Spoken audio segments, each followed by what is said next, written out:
欢迎观看本期实地智能产品使用教学视频。通过学习了上一期如何挑选材料与放置材料的教学内容，相信大家都对扫描仪有了初步的认识。今天我们将继续为您介绍 ID Mirror 的基本功能与材料扫描的操作流程。The Verseset user interface can be divided into three parts: the scanning area, the editing area, and the material library. The editing area can be divided into a 3D rendering area and the fine-tuning area for maps. In the scanning area, you can fill in material information and select material properties before scanning. The 3D rendering area is where you can view material effects. The rendering environment is under the D65 light box, which is consistent with the physical light box. To avoid visual errors caused by inconsistent light sources, you can also switch models to view material rendering effects on different models.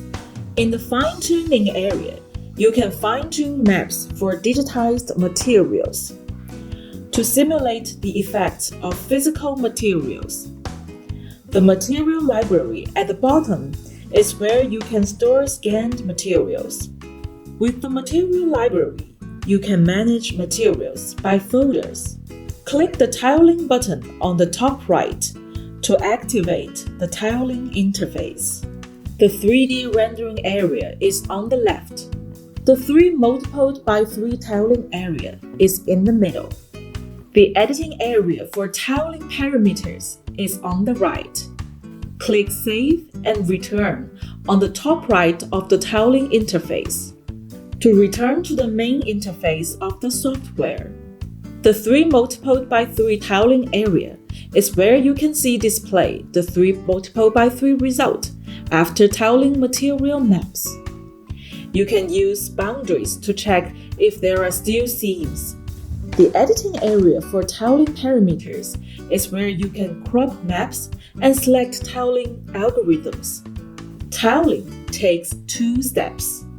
Step 1 is to adjust the cropping frame. Step 2 is to tile based on the tiling algorithm, so that the material has a continuous 4-square pattern. When adjusting the cropping frame, you can press Ctrl and adjust the cropping frame to be non-rectangular. When rotating the cropping frame, you can also press Ctrl to adjust the rotation angle of the cropping frame. 接下来，我们开始扫描一款材料，借助这块材料为大家展示软件操作的基本流程。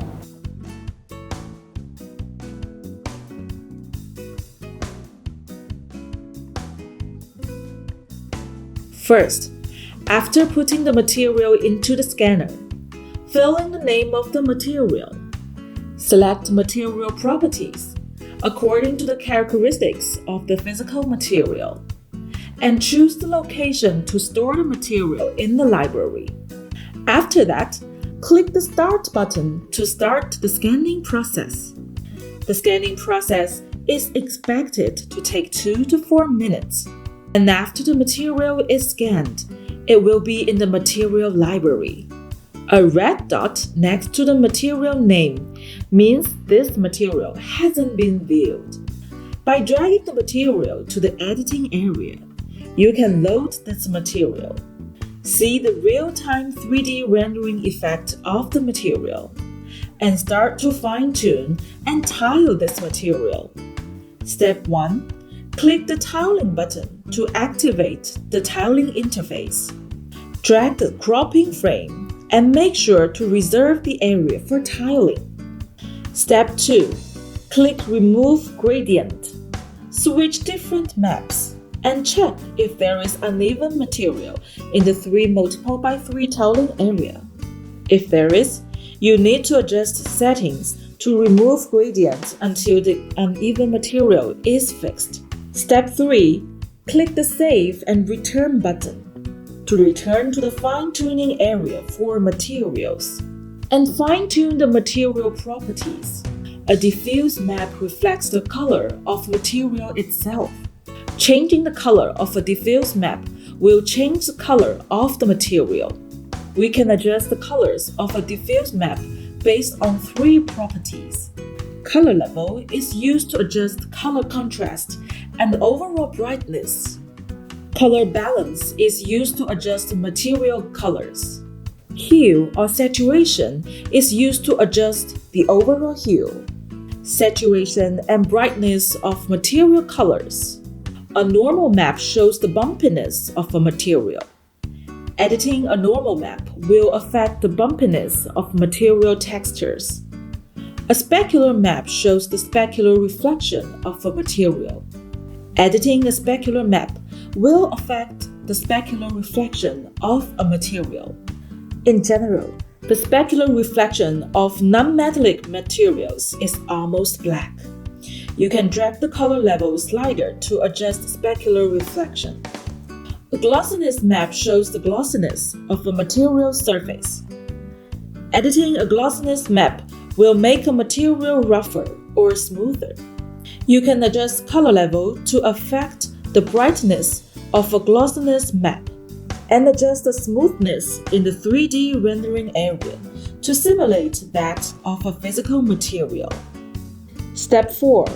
After fine-tuning the material, you can finally tile the material. Click the tiling button to activate the tiling area.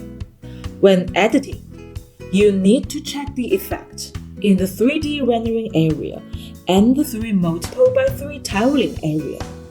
After completing the above steps, click the Save button on the upper right to save all actions. Now you have successfully digitized a material. In the material library, select a material and right-click. Select Export. You can export the material in the 4D DAT format. You can also export material maps to the following software. 本期实地智能产品的使用教学视频就到这里，感谢您的观看。下期我们将会为您介绍 ID Memory 软件的无缝拼接功能，敬请期待。我们下期再见。